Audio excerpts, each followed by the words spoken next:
this week on a Bubble Chat.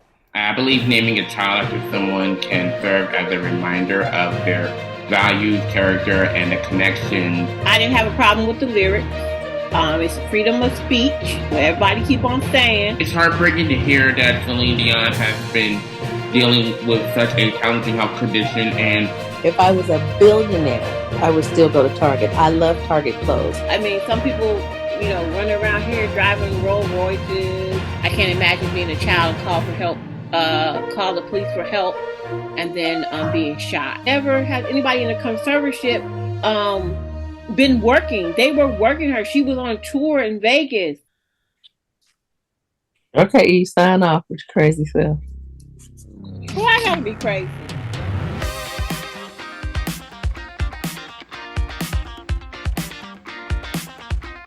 Hello, Bubblers. Welcome to the Bubble Chat, a podcast filled with fascinating topics and engaging conversations.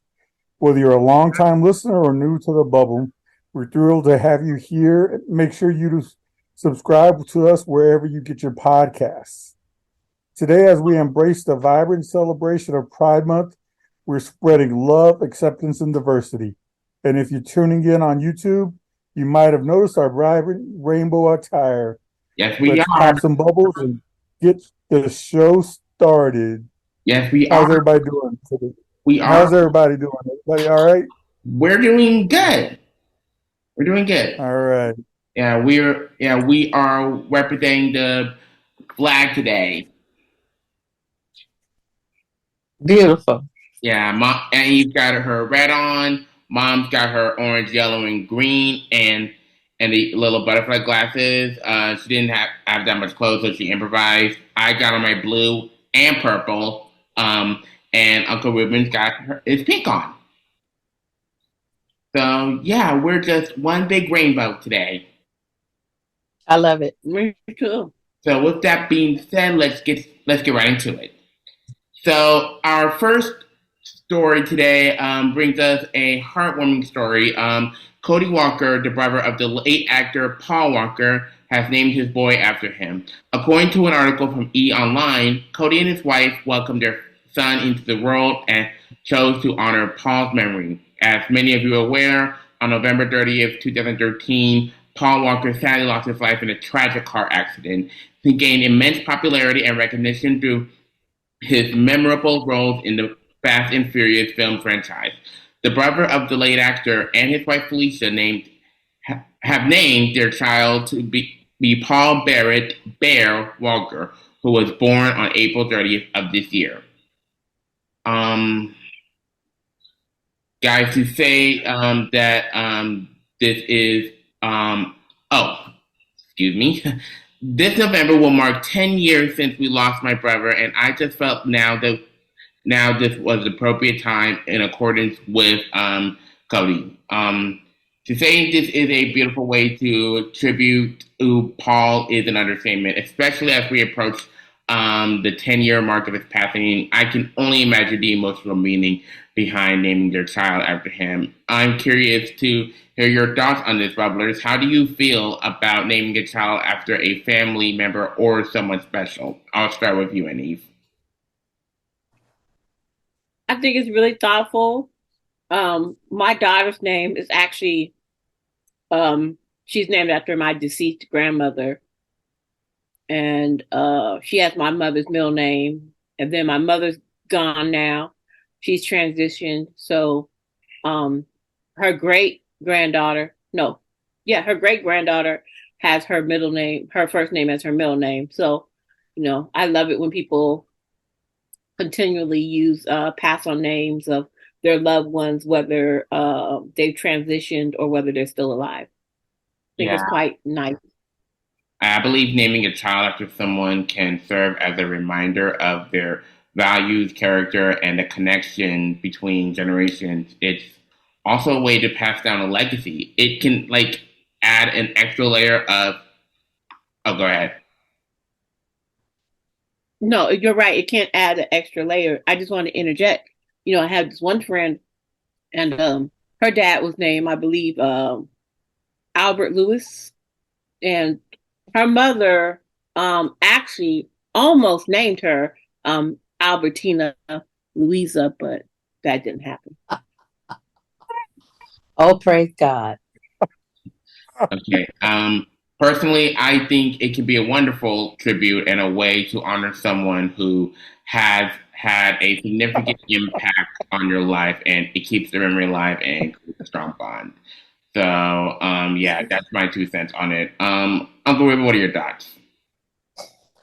Well, yeah, I think we have done that in our family. We have chosen to name our kids and after relatives who have meant something, um, and or not meant something, and just to keep names in the family, or to have that legacy, or to have that past, or to commemorate somebody. And I think it's allowed us to share that history with the kids that they may not have known, Mhm.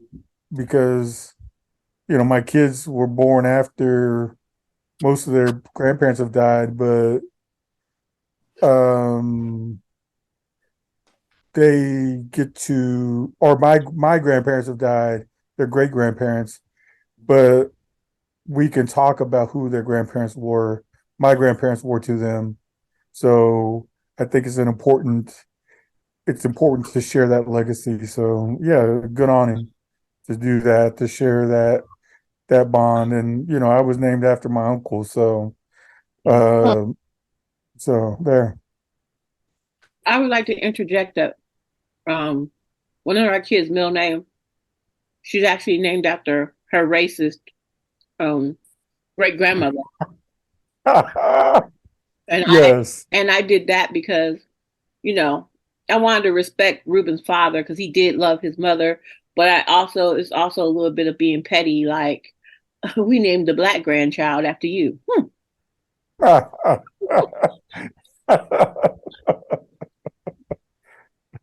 But guess all of our kids have um, names after relatives, at least their middle name.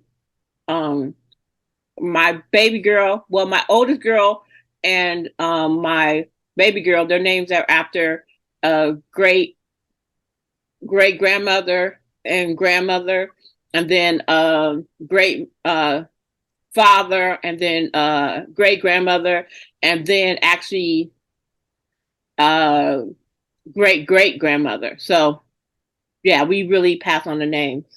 Do you know who Albertina Louisa would be, Joanne, by any chance? no. You don't know who Albertina Louisa is, or should have been? No. Just What's look down at your that. grandfather's name? What'd you say, Mom? What's your papa name? Albert Bo. What's his middle name though? I don't know. Lewis. Okay. So if your papa name is Albert Lewis, who would have named their child Albertina Louise?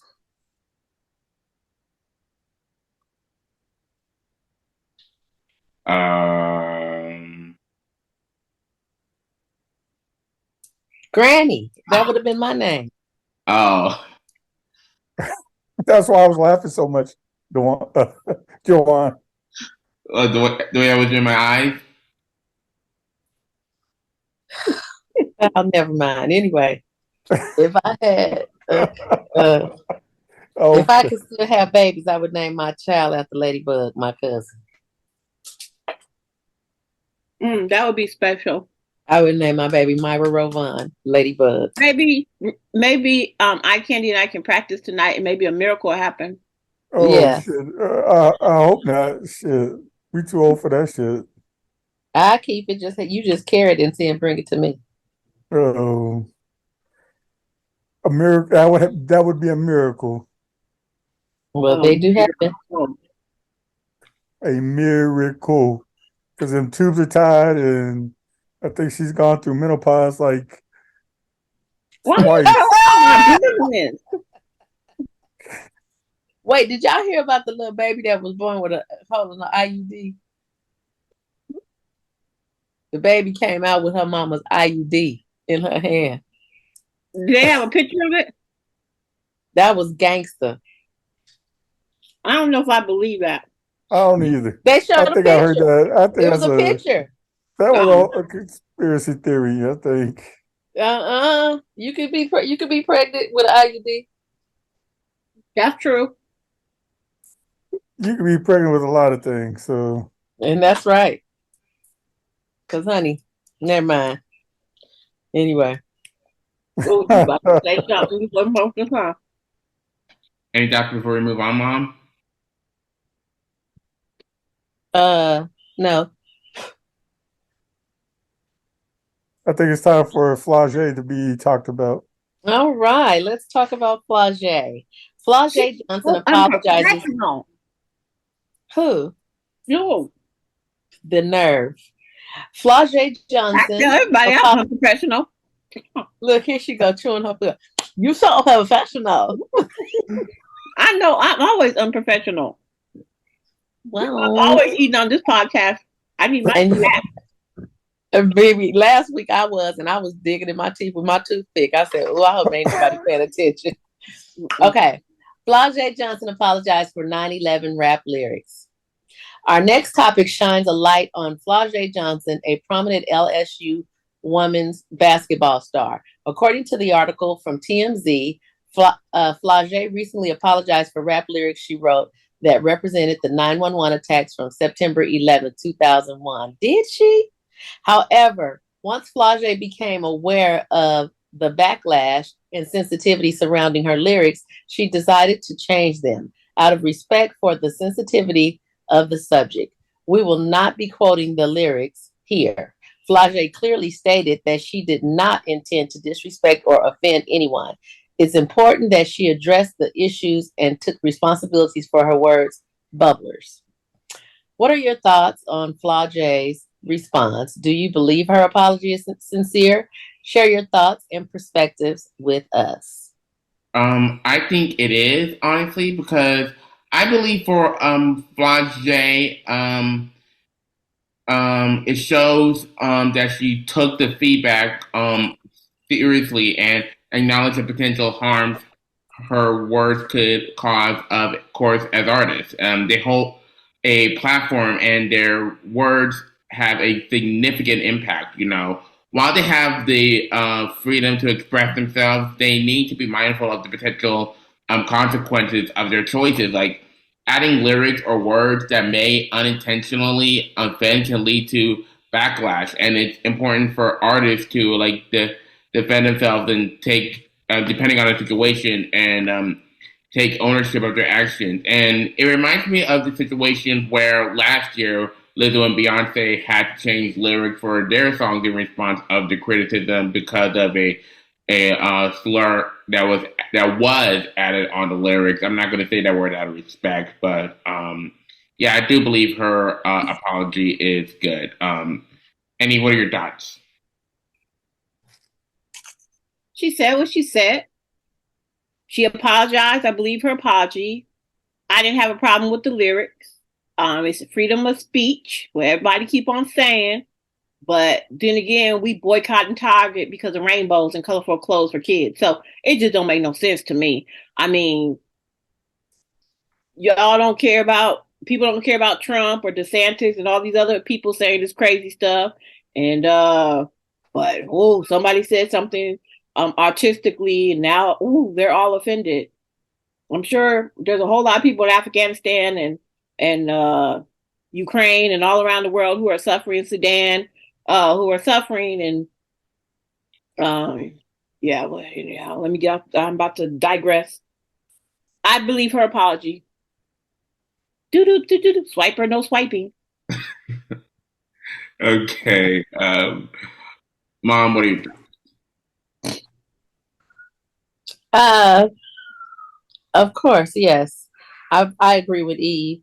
You should have freedom of speech. And Unless you're Caucasian and you want to say the N-word. No. You have the freedom of speech. There's just going to be consequences. Right. A deal and a stomp. Carry on. I'm sorry. Yes. So, I think she's sincere. Like, when you be like, even us, when we are even on this podcast, our intentions is not to offend anybody. Right. When it's a sensitive situation, like if we laugh at something that really is very sensitive, that's not our intention. Like, I just made a video with one of my characters, Gertha May Valentine, and I pretend that I was at Tina Turner's funeral. And my youngest son didn't like that because he felt like if one of the family members would see it, they may be offended. And that's really something to think about. But the thing is, I know where my heart was, so I would apologize and do. When I'm on stage, I talk about Joanne being autistic sometimes. And most people with autistic kids come up to me and thank me and say, "Oh, that was so good, and you inspired me, and I'm so happy to hear that your son is doing so well, and that gives me hope for my child," or whatever. But it's been a couple of women who just waited on me to get off that stage so they could tell me off. And I took it. I was like, that wasn't my intention. I totally apologize. I appreciate, you coming up here, saying what you had to say. And, once again, I apologize. And one lady, she kept going and going off. I said, "Well, I already said it, honey. It's been said. I apologize. And at this point, I don't have nothing else to say. So you might want to get up out my face, because I do have another side, but I don't want to be disrespectful. I respect you, and I pray that your son, I pray that your son is good." Because you know what I would have said? What would you say? Did you walk up out of the show? Did you get up? No, she wanted to wait to tell me off. Okay, but did you know if you that offended, you get up and go? Because this is my freedom of expression. This is my creativity. I have a whole room. When you do your stand up, you have a whole room, a whole building chuckling and rolling and crying and holding their stomach in pain. And people be thanking me. And you are okay. It's okay for her not to find it funny, but walk yourself out, because nobody's changing their routine because of you, boo boo. You got to go. The reason why I was nice to her, because I felt her sincerely. I felt her pain, and she was, tears in her eyes, and she was really hurt because of something else. She was hurt because of her situation with her child. So it really wasn't even directed to me, really. She just wanted to put it on. You know how what do you call it? Misplaced emotions or whatever. And I always have a sensitive spot for people with kids with special needs anyway. But like I told her, honey, sometimes I got a whole... Yeah, I've had a special... Yeah, I used to tell your mama all the time, "I'm so sorry you have to go through this with Eve, honey." But no, seriously. Oh, that Miss Dawson was my buddy. But anyway, I did feel sorry for her. But when she kept on talking, I was like, "All right now, baby, don't you leave here on disability. You keep on." But anyway. So, I read the lyrics and I was like, really? This is what people are getting offended about? They just be wanting to fuss over nothing. Yeah, that's what it was. It's like, I remember first time I heard a Wu-Tang Clan say, "I blow sparks like Waco, Texas." Like, really? Or "I blow spots like Waco, Texas." I'm like, I'm from Waco, Texas, and I should be offended by this. I wasn't, but shit. If I get offended by every little fucking thing out there, then I'd be offended all fucking day long. That's all we're gonna get offended by. It's like I watched that Chris Rock special that came out on Netflix, and it's like that false outrage. It's like what, or even like Twitter. I used to be on Twitter a lot. Eve can attest to this. I'm not on Twitter like I used to be. God, I'm not on Twitter like I used to be. But I used to read it. It's like, what are we offended by today on Twitter? Wow. That's what people pick out to be offended by. You choose to be offended by these lyrics. You could have walked on by these lyrics. You could have passed on by. and not been offended by them. Even like the Lizzo or Beyonce thing last year. Everybody got a slur now. Everybody's got this. Everybody's got that. Even I talked about this last year when that was going on. People want to slur because they can't say the N-word. That's why they got a slur. What's a slur? Because they can't say the N-word. That's It's right. What's They a can't slur? say The the N-word N-word. so bad without Is like a consequences. term people They can't try say. to- Yeah. They want oh, so you can't say this. We're gonna make this a slur. Man, people been saying that shit for years, and now all of a sudden, the last couple of years, now you want to say it. Nerd had a song that had that damn thing throughout the whole thing. I can't say the word, the S word. All of a sudden now I'll be slurring on here, you know. But all of a sudden now that's a slur. I can't say that. Oh my God, man! Everybody's offended by something. But it's okay to be offended because I get offended. Like we have a date night. But why do you have to make it public? Why do I have to get on Twitter and say, "Oh my God, you got an LSU basketball player who's writing these bad lyrics"? Man, those lyrics weren't even that bad. I could assume like she wasn't denigrating any troops. She wasn't saying anything bad about anything. I've heard worse shit about the towers falling than that in rap lyrics.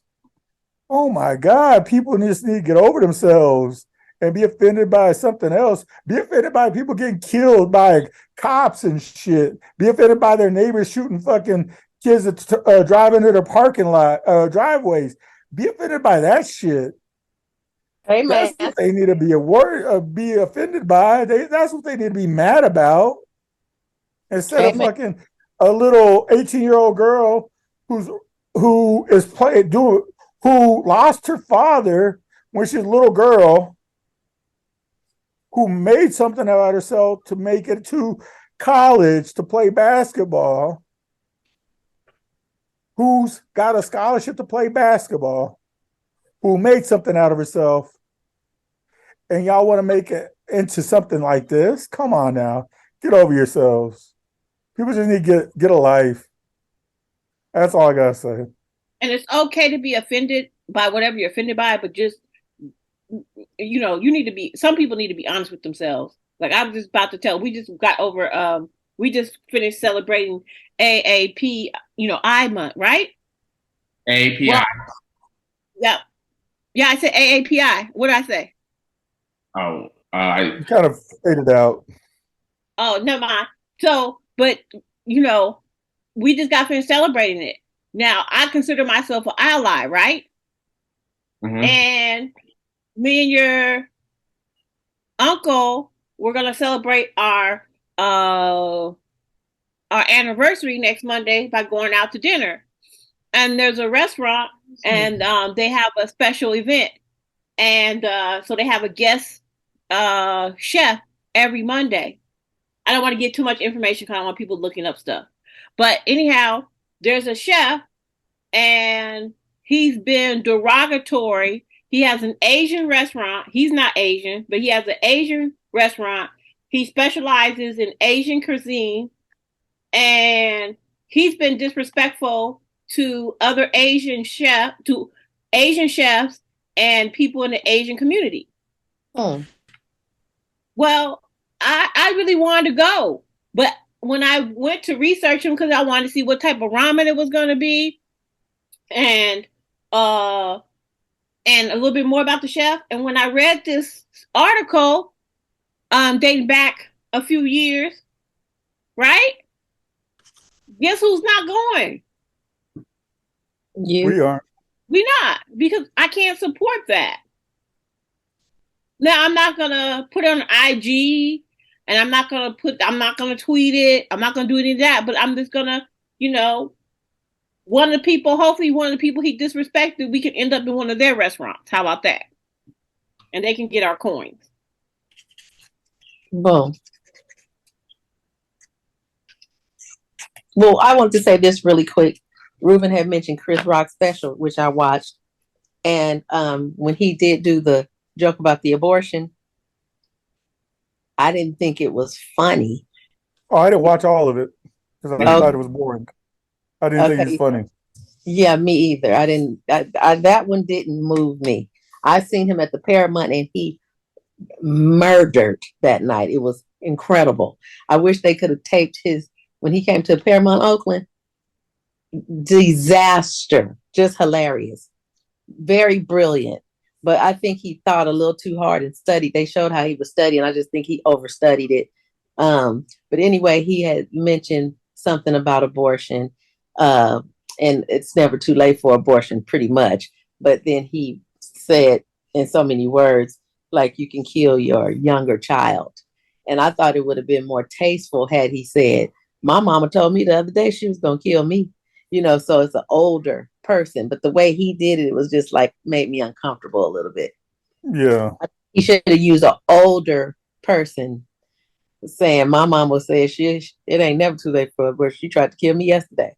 Something like that. But he was talking about little kids, and I just didn't like it.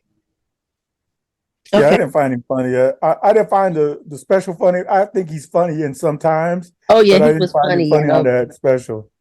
Yeah, I thought he was hilarious in Oakland, and it was just natural, and he wasn't trying too hard, and it was brilliant.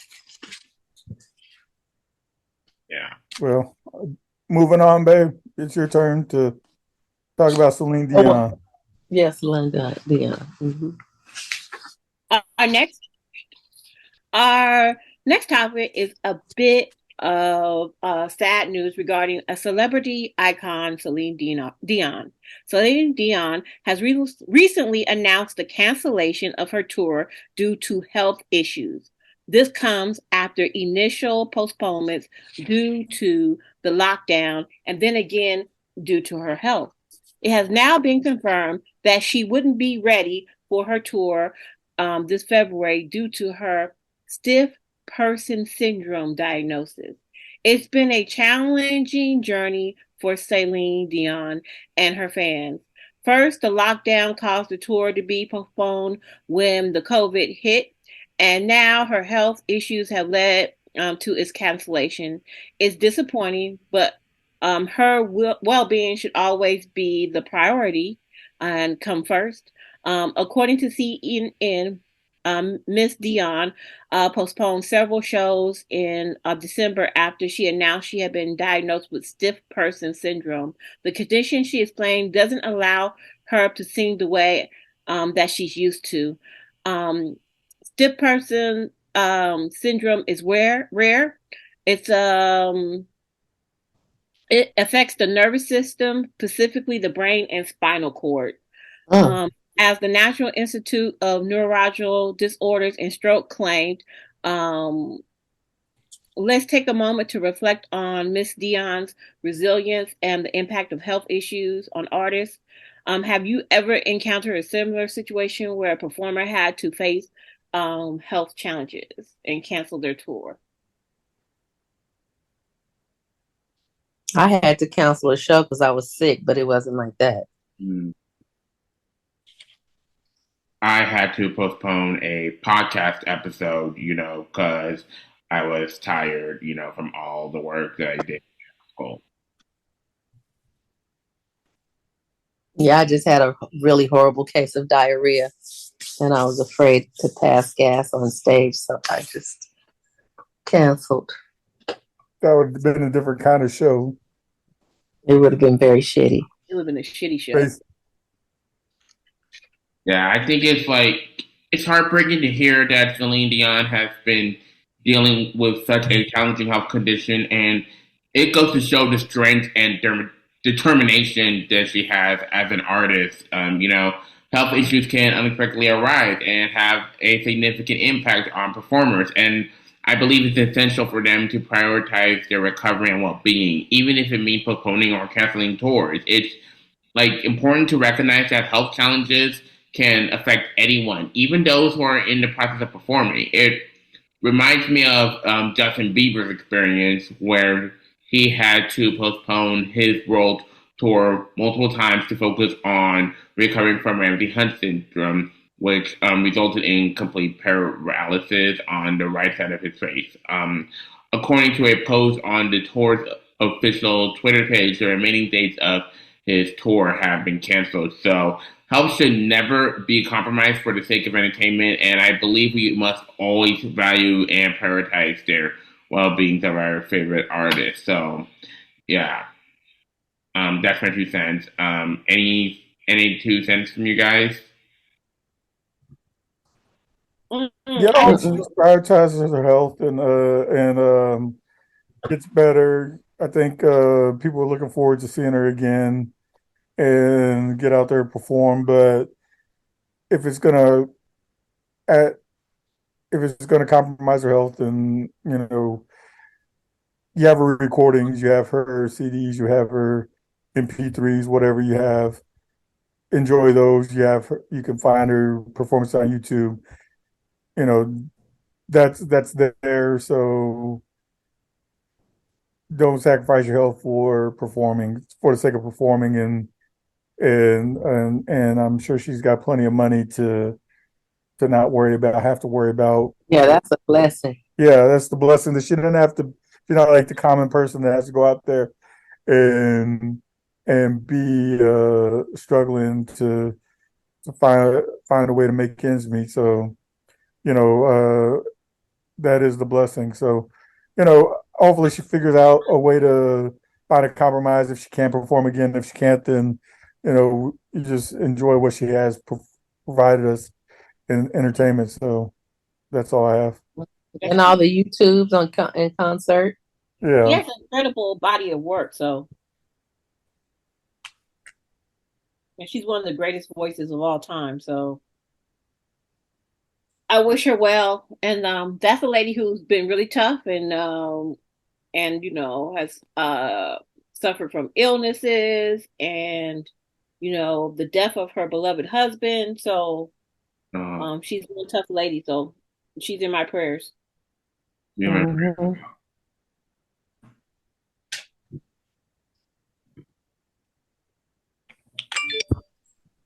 All right. Anybody else? No. All right. So moving on to our next topic. It's addresses recent controversy surrounding retail giant Target. According to an article from AP News or Reuters, Target has received backlash after removing certain items from their Pride collection. This move has generated criticism from the LGBTQ plus community and supporters. Target has been known for its support of the LGBT community in the past. So this change has surprised many. It's essential for a business and consistently show support inclusivity, especially during Pride Month. The article mentions that some customers and activists believe the removal of the items sends a message that Target is now fully committed to supporting the LGBTQ plus community. What are your thoughts? Part of the problem was that they were facing some of the customers were coming in and threatening some of their employees too. After this comes on the heels of what was going on with Budweiser, and their support of a trans person and putting her on the cover, putting her on the can and supporting. So Budweiser, Anheuser-Busch lost money. So there was thoughts that Target was going to pull some products. But as I read more into the article, they only pulled like specifically one brand of products from their website and their line of clothing that they were carrying. And that was specifically certain stuff that had satanic symbols and whatnot. So that's what they were pulling. So they didn't really pull anything, and they moved some of the stuff like their bathing suits to the back of the store in odd places, so they weren't at the front of the store, especially in the South, so that they wouldn't have to face their customers, their retail workers wouldn't have to deal with unruly customers. And I think that that's what was going on at Target. So now Target wasn't pulling things. I think that this article was misleading if you read the headline. And I think that that was some of the BS that was, clickbait. We talked about clickbait before. Some of these articles are clickbait where they make you read one thing and then all of a sudden now you have another thing. So I'll let y'all talk about it some because Target still fully support after 10 years. They're still fully supporting the LGBTQ community.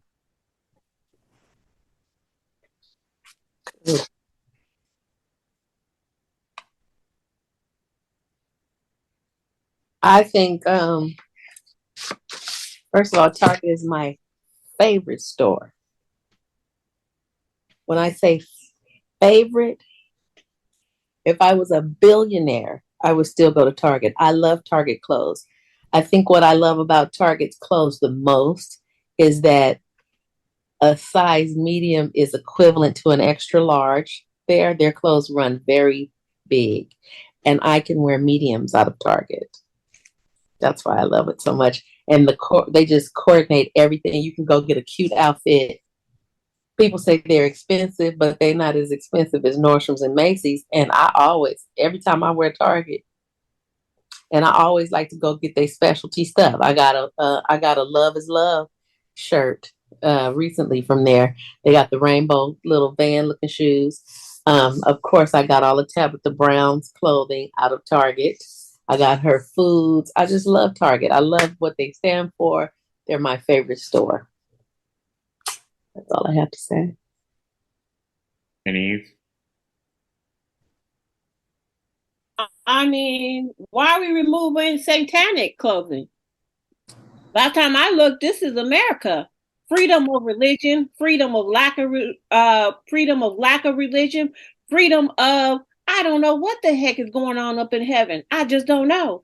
And so I think when companies cave into the pressure of trying to calm down people, you call 911 like everybody else do. You call the police. Every time I go to Target, there's always a policeman in the parking lot or in the store like it's a donut shop. Yeah, I agree. I think that's true. Just call it. That's what I was thinking. If somebody wants to get rowdy, fucking call the cops. Call the Call cops. the cops on the white people. I just saw before I came on here. I just saw some chick on Instagram. There was nothing wrong with the clothes. They were colorful, toddler, little girl clothes, whatever. They were just in rainbow colors. I was born in the 60s, grew up in the 70s and 80s, and we wore rainbow colors or whatever. And I think in the 70s, that's when the queer community adopted the rainbow and embraced it. But before there was since the dawn of time, let's make this clear, there's been homosexual, bisexual, non-binary queer folk. So let's make that sure. But people have been queer people have been around since there's been rainbows, basically. They just a little bit younger than the dinosaurs. So with that said, just because they adopted a rainbow doesn't mean that they are exclusive to the rainbow. I love a rainbow. And I don't care that it represents that they use the rainbow as their symbol to represent who they are. They're colorful people, just like Black people are colorful people. And if I want to wear a rainbow, I'm gonna wear a rainbow. And I support people. I support humans. As long as you're not, Trump and his folks, I support you. And DeSantis. Yeah. Mm-hmm. All I can say is Well, that people, I support you. all I can honestly say is that I can't say that it's shocking that this action has raised concerns. I don't have much to say.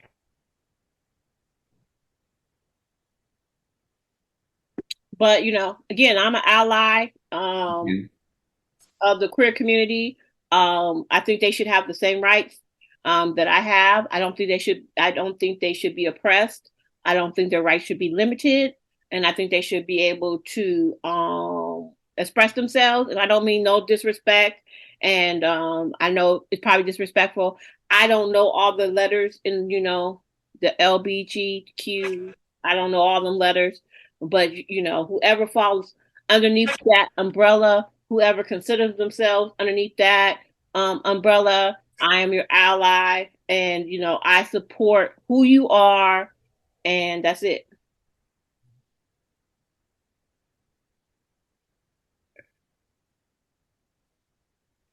Amen.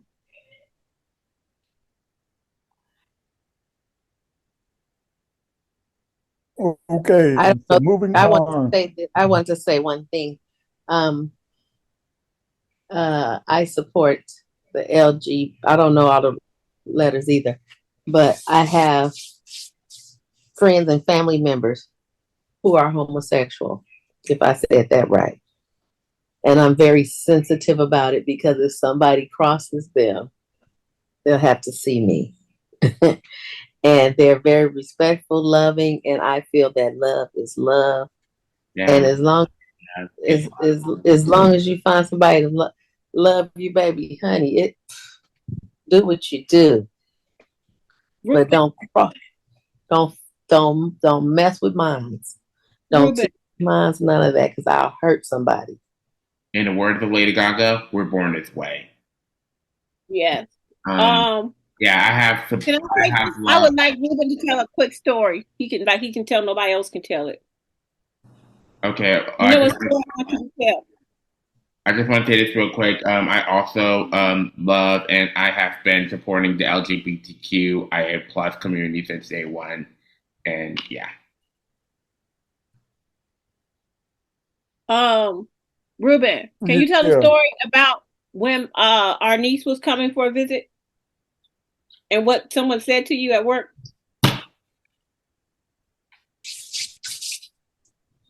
You know what I'm talking about? No. When he said you just said it's so normal, like it was just normal. It was okay, I'll tell a story. But it's his story, so I want him to tell it. So my niece was coming, and so Ruben was at work, and he told, he was telling someone that he needs to leave early. He can't be staying all day, whatever. He needs to leave early because his niece and her wife are coming in for a visit. So when he got back to work, the guy said, "Man, I was really, I'm really impressed." He said something like he was really impressed, and he was just shocked about the way my husband said that so casually. Like, he just said it like it was nothing. And my husband was like, "It is nothing. That's my niece. That's her wife. What is there to hide?" Because he was stuck. The guy was just so shocked about the way my husband said it, like it was normal. And it is normal. And it's our normal. And it's so normal in our family that my daughter came out to me as homosexual. I mean, she came out to me as heterosexual. I'm sorry. She came out to me as heterosexual. That's how normal homosexuality, bisexuality, all that is in our family. Because one day when she was in elementary school, she was talking about she thinks she's going to get married. And I said, "Oh, really?" And she said, "Yeah." And she goes, "And it's going to be a boy." And I said, "Okay." But that's just how normal it is in our family. Mm-hmm. And I think that's, I can't tell other people how to run their families, but I wish more people were like that. That they weren't shocked or telling people, disrespecting people, telling them that it's a phase or that they're going to go to hell and all that kind of stuff. That's it. Oh, I thought you were going to tell me, have me tell you about my cousin who I knew was gay when we were little kids because he had us playing It's Raining Men on record and it was his favorite song. I But love it. that's another story for another That is time. another story. I think that's a cute story. Hmm. But That's a again, good song, though. you know, that's you know, again, it's never bothered me, and you know, people try to, I don't know, love is love, like Shay said. And Mhm. speaking of that, to celebrate Pride Month, it is important to highlight the contributions of inspiring LGBTQ plus artists. Today, we want to shine a spotlight on the talented Todrick Hall. Todrick Hall is a true icon in the entertainment industry. He has been an advocate and an inspiration to many, using his platform to promote equality and acceptance. His undeniable talent spans across music, dance, and theater. He has created powerful works that celebrate diversity and send messages of love and inclusion. Todrick Hall is a reminder that Pride Month is about celebrating all individuals and their unique journeys. His work serves as a source of inspiration for the LGBTQ plus community and beyond. He has transformed from a competitor on a singing show to an artist who wears his nails, hair, hips, and heels with pride. All right, Todrick.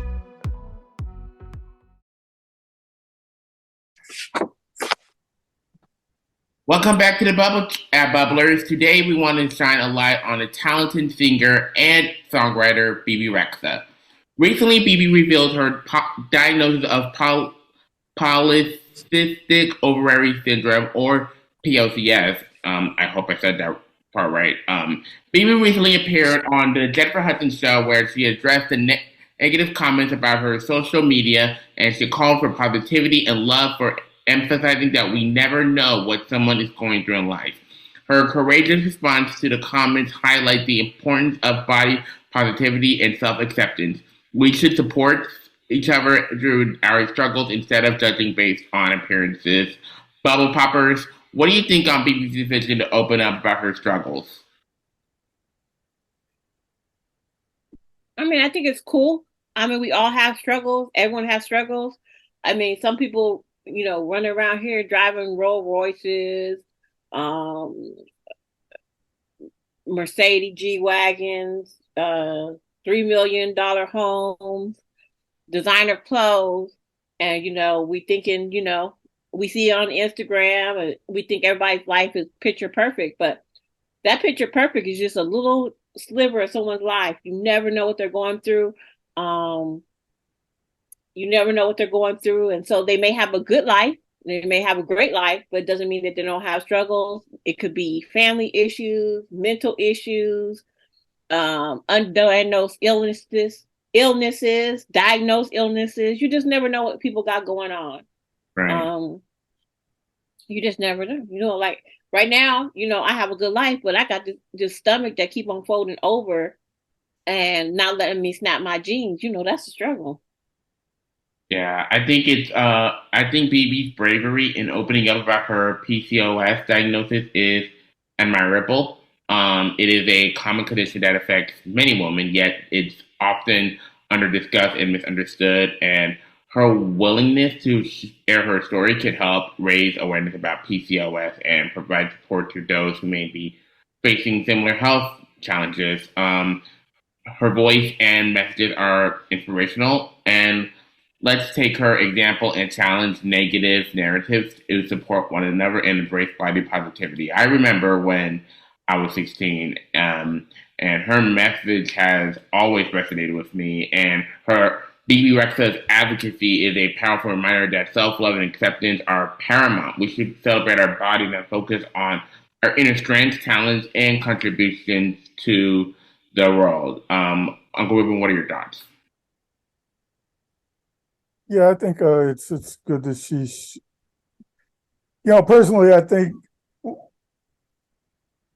we don't know what people go through, but I also don't think it's necessary to share all the time what you go through, because sometimes you can keep that information to yourself, but sharing your diagnosis may give somebody else that strength to go get diagnosed or go get seek treatment if they're going through similar things. So maybe it helps somebody else. I'm not sure. I applaud her for doing it. It's it's good that she went and got shared it. We all go through our struggles, so I'm glad she's sharing her struggles with people. Mm-hmm. I agree with Ruben, and it's also sometimes you just want to get it out there so you don't be trapped in your own mental prison. It's freedom to talk about something that you're going through, and to me, it's healing. And then once you do, you just never know who you're telling. You might be telling somebody that know a doctor who can help you with your illness, or there might be some type of medicine or herbs you never heard of, and you just said it in front of the right person, or so I admire her being brave enough to do that, and I'm sure it gave her some form of freedom. Yeah.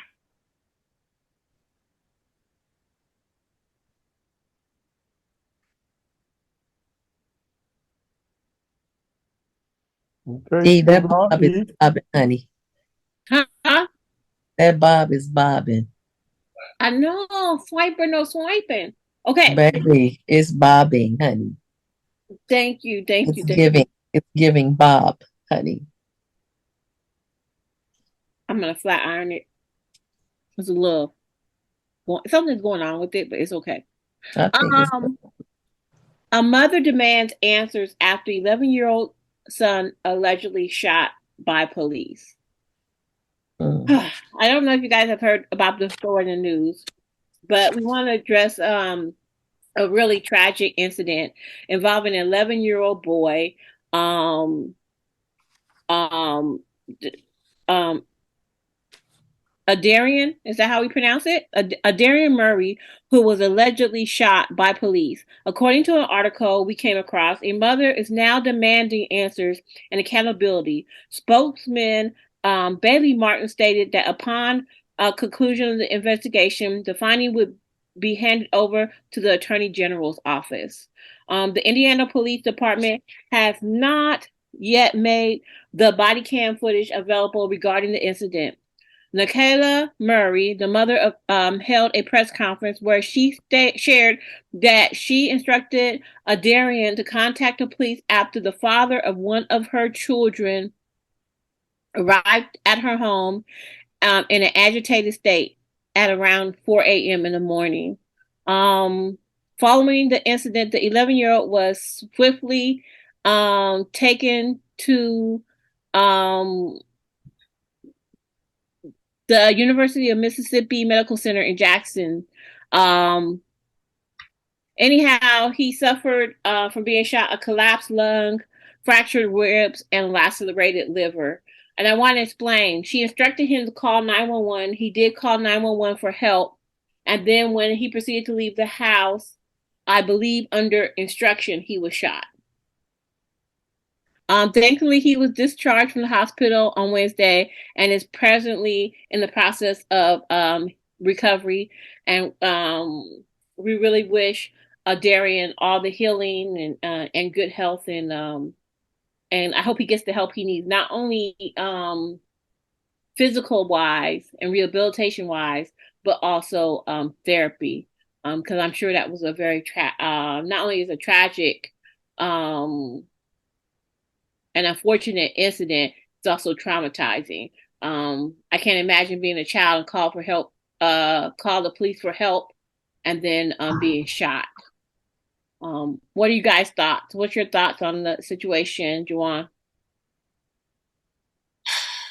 I think it's truly heartbreaking to learn that during this traumatic incident, Adrian, I do hope I said his name right, expressed his fear to his mother, pleading that he didn't want to die, and that sheer terror that he must have experienced is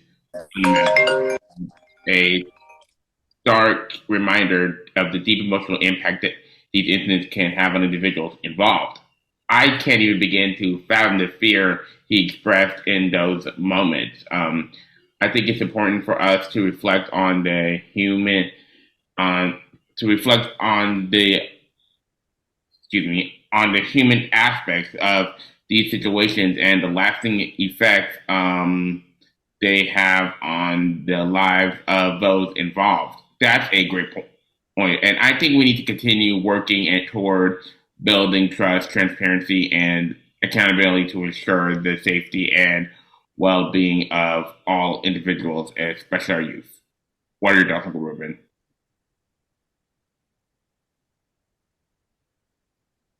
I'm just, I don't know. I'm just tired of hearing these stories of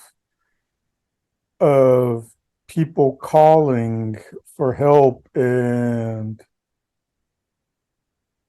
people getting killed by police that are supposed to come and help them. Like this boy did what his mom told him to do, and he's getting shot by the police. We had an incident in Fort Worth a few years ago where the police snuck around back and shot a woman while she was asleep because the front door was open, and it was like ridiculous. Like it's just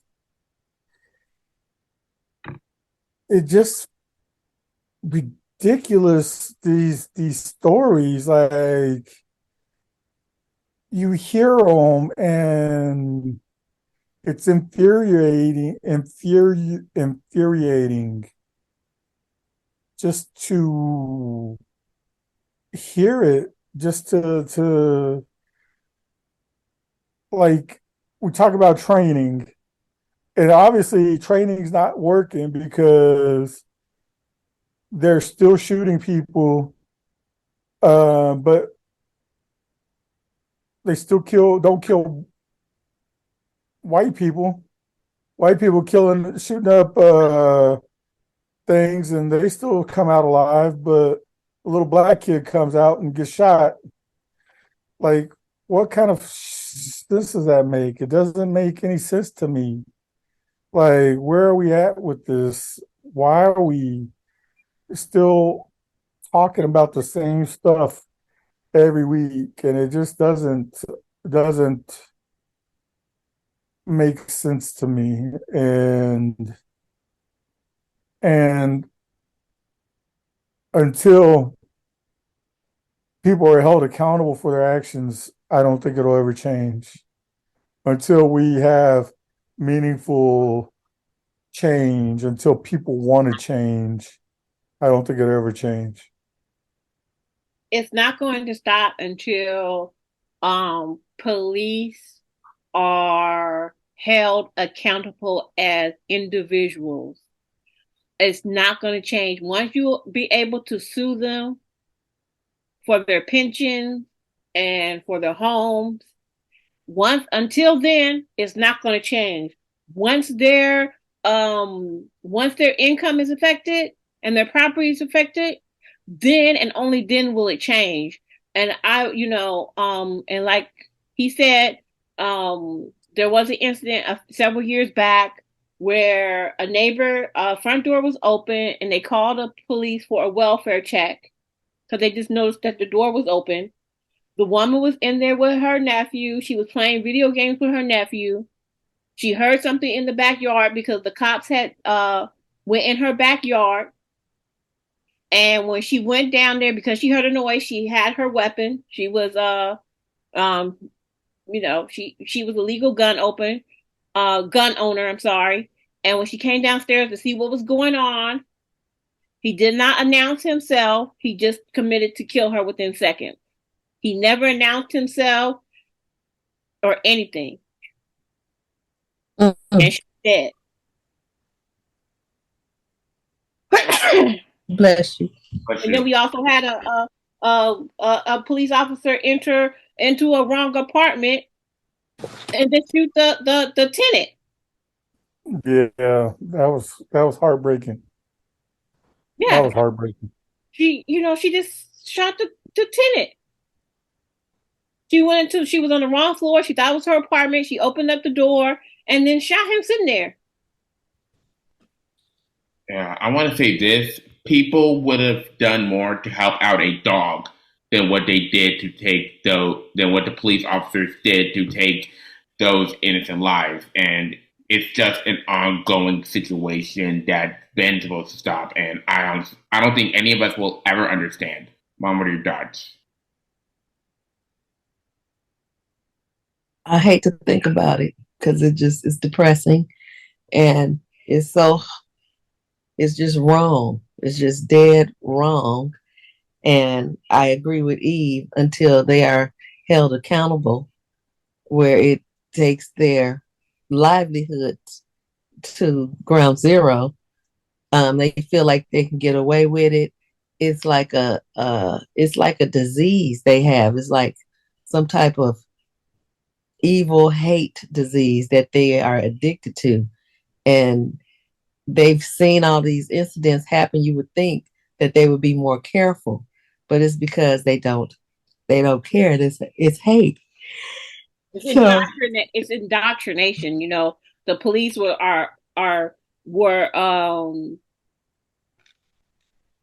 slave patrols. So and they continue to have that mentality whether they are conscious about it or not. And again, like I said, until you start hitting them in the pockets, it's not gonna change. And even though countless number of us died on the way to America on the ships, and even more died during slavery, the ones that did make it, they made it because we were property. And now that we're not property anymore, and we have the audacity to live our lives and to want our equality, we have no value to them. So, and that's why we're being shot down in the streets the way we are. It's poor training, it's unconscious bias, it's indoctrination, it's all of the above. But I'm gonna digress. But by the way, the 1619 project is airing now. So if you guys have time, I suggest that's a show that we talk about maybe next week. Yeah, we talked about it before. It's on Hulu. Mm-hmm. We just got a lot more work to do. I meant it like that.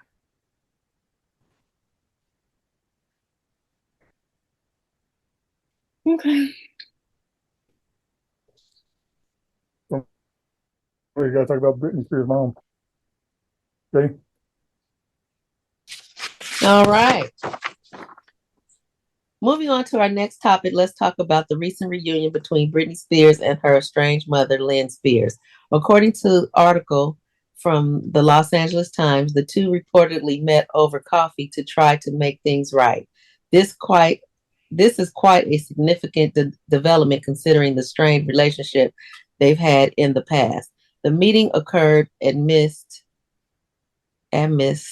Spears' public accusations against Lynn of abuse and her claim that Lynn had suggested the establishment of the conservatorship by Spears' father, Jamie, in 2008. Lynn has refuted her daughter's past statements and publicly expressed her desire for reconciliation last summer although the controversial conservatorship was terminated in November 2021. Their legal terms remain engaged in disputes over substantial legal fees and other matters in court. According to TMZ, Lynn reportedly flew from Louisiana to Los Angeles to visit her daughter at home. They spent 2.5 hours chatting with Spears' husband, Sam Asghari, also present. What do you make of Brittany and Lynn coming together to reconcile? Well, what's the end of the story? Like, are they good now? I think so. I don't know for sure. Okay, well. But what are your thoughts on it? I say good for them.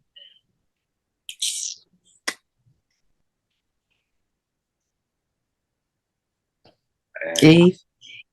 I mean, if she wants to reconcile with her family, that's her business. It's really not mine. Me personally, I wouldn't reconcile. She was basically in prison, working like a dog, making millions, can't spend her money like she wants to. Can't make independent decisions, gotta get permission to date people, being recorded in her bedroom and her household, being monitored 24/7. I mean, babies aren't even, unless they're in the NICU, they're not even, the only time a baby is monitored 24/7 is if they're in the NICU. I mean, this was a grown woman who had been married, who had children, who was one of the biggest superstars in the game, and they took away her civil rights. She was violated, and you didn't see her mother speaking out for her. You didn't see her sister speaking out for her, and I understand there's some alleged mental illness. However, if it was that bad, there's hospitals. Like they said, never has anybody in a conservatorship been working. They were working her. She was on tour in Vegas. She literally had no say about anything. And basically, it's my opinion, not fact. It's just my opinion, my conjecture. Is that her family pimped her out. Yeah. So if she wants to reconcile, that's her business. But if it was me, nah, sis, I lost over a decade of my life, and my weave ain't even straight, and I got millions of dollars. Nah, I'm good. Yeah. I've been glued onto the situation about the alleged feud, at least from what I know, where Brittany was calling Jamie Lynn Spears, which is her sister, a quote scum, and then I think in that post she said that she basically lied about Alexa Nicholas. For the listeners out there who may have not known, Alexa Nicholas was on Joy 101 along with Jamie Lynn Spears. And then Alexa had an awful experience, on set, from being bullied and, from Brittany snapping at her. And I think this really goes to show the current feud that was going on. And I think when Brittany was snapping at Alexa, from what I know so far, it was forced. Jamie, from my understanding, Jamie Lynn told Brittany to yell at her because it sounds like when Brittany was calling Jamie a scum, she said that she lied about Alexa Nicholas, and I think it's in my opinion, it's truly heartwarming to see Brittany reuniting with her mom, especially after everything she had endured during her conservatorship, and Brittany had went through hell with her family, and I think, disagree with me if you want to, but this reunion represents a step towards healing and rebuilding their relationship. What are your thoughts on it? I'm personally, I don't know. I think it's just, if somebody did all that shit to me, I don't think I would want to reconcile either. Um, I'm pretty much, if you do bad to me, I'm gonna cut you off, or keep you at arm's length, and I'll be cordial to you, but I'm not gonna go kiss your ass and want you truly in my life. Like you ain't coming over my house and sit in my house and smile on my face and do all that shit. I might come visit you, but I'm not gonna be fully committed to a full reconciliation. And that's just how I feel. But, to each their own. If that's gonna make Britney Spears feel better, then good on her and good luck to her, and maybe it'll give her some peace in life. Mhm. But either way, on behalf of the Bubble Child, we just wish Brittany none but the best.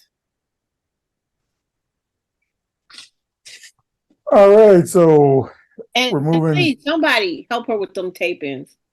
I'd be so mad, and I know there's bigger issues, but I'd be so mad about them tapings. She's a You are millionaire, horrible. and they so horrible. You are horrible.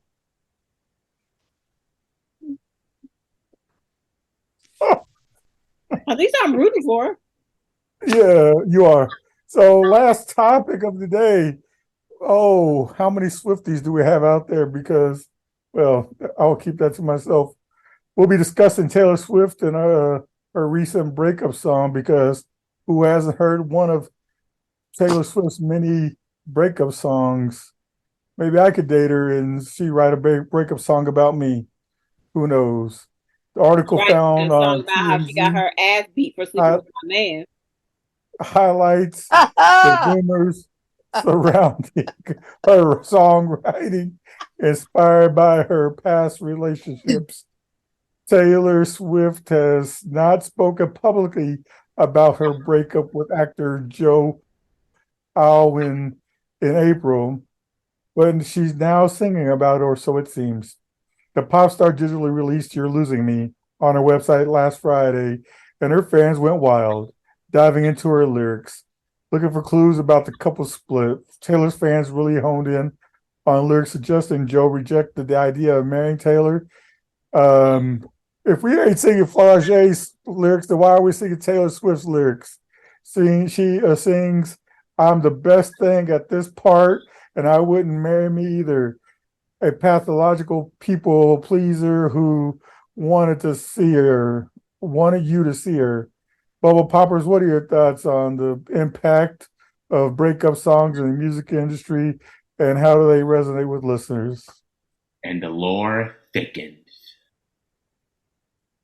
Taylor Swift, she writes a damn song about everybody. If you date Taylor Swift, know there's gonna be a song written about you if you break up with her. And that's the shit that I wouldn't want to date with Taylor Swift for, because good Lord, she writes a song about you.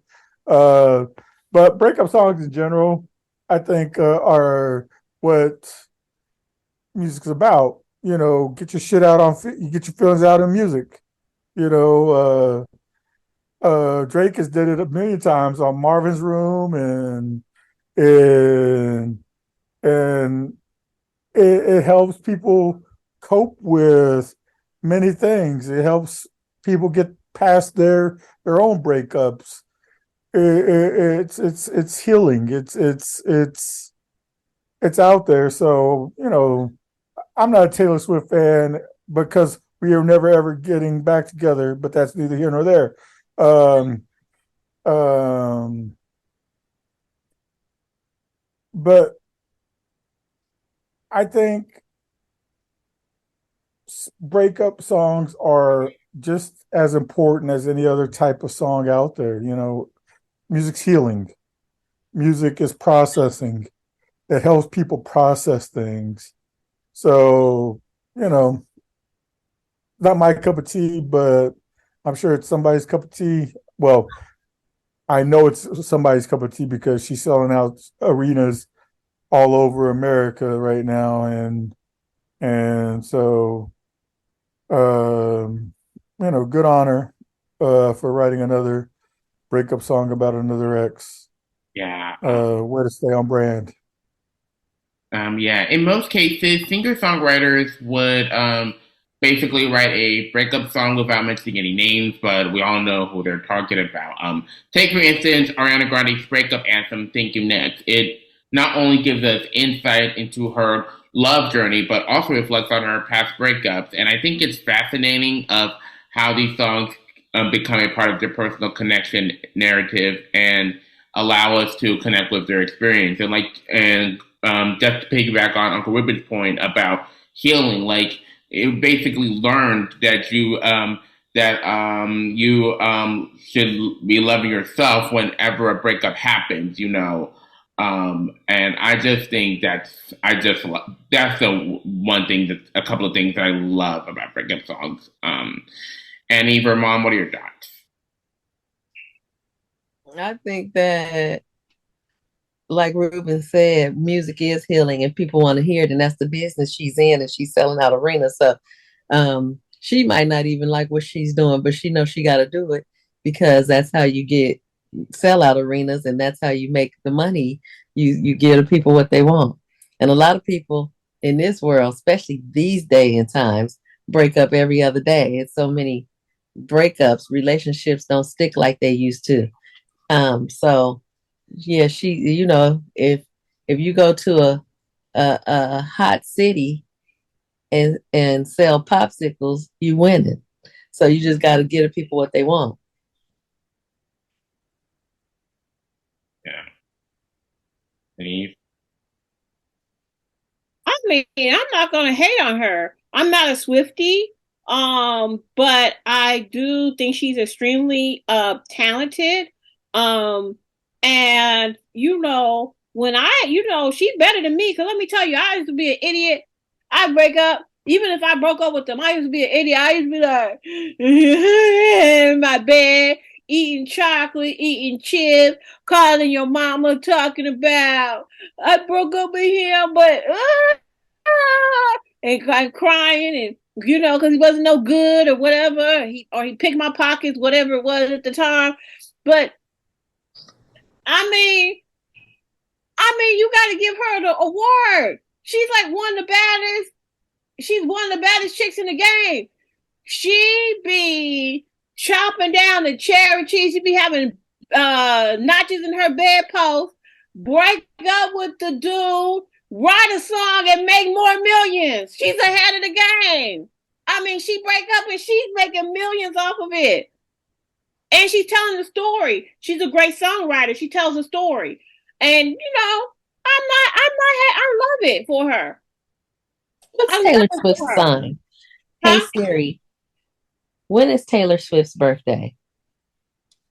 Taylor Swift was born December 13th, 1989. And is she's gangster. I don't care what nobody say. What other woman well, maybe Dolly Parton, she a babe for her man, Jolene. But Tammy Wynette stand by her man. Okay. But there's very few women who write about breakup, that actually write and sing about breakup. Now, even though Mary J, she got some breakup bangers, right? I'm not mad at her. But Taylor Swift, no one does it like Taylor Swift, the way Taylor Swift be break up, write about 3 songs, make about 25 million, break up, write about another 4 songs, 100 million. I mean, she's genius. Basically, write a breakup to make money. I would keep on breaking up.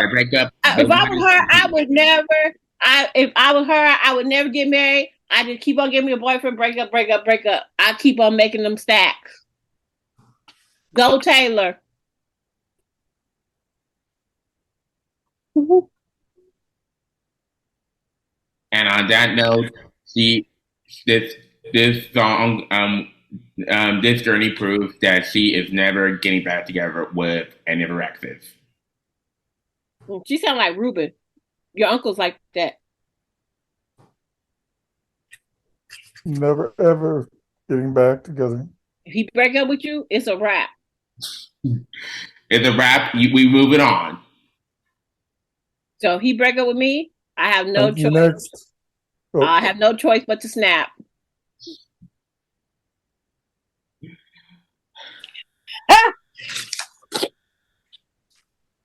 Okay, you sign off with your crazy self. Well, I gotta be crazy. Because you are. I'll be on that. I wish he would break up with me. Ooh. Okay. Well, it's a wrap for our foolery. I hope you enjoyed today's episode. Thank you all for joining us and listening. I hope we found our discussions thought-provoking, interesting, humorous, all that good stuff. Do not hesitate to reach out to us in the comments. Let us know what you thought. Share your opinions with them because they do matter and we would love to hear them. Also, don't forget to subscribe to our podcast wherever you get your shows. Stay up to date with all the latest episodes and join our community of passionate listeners. We appreciate your continued support. Thank you again, and we look forward to having you back with us next time. Stay safe and take care. Bye, guys. Bye.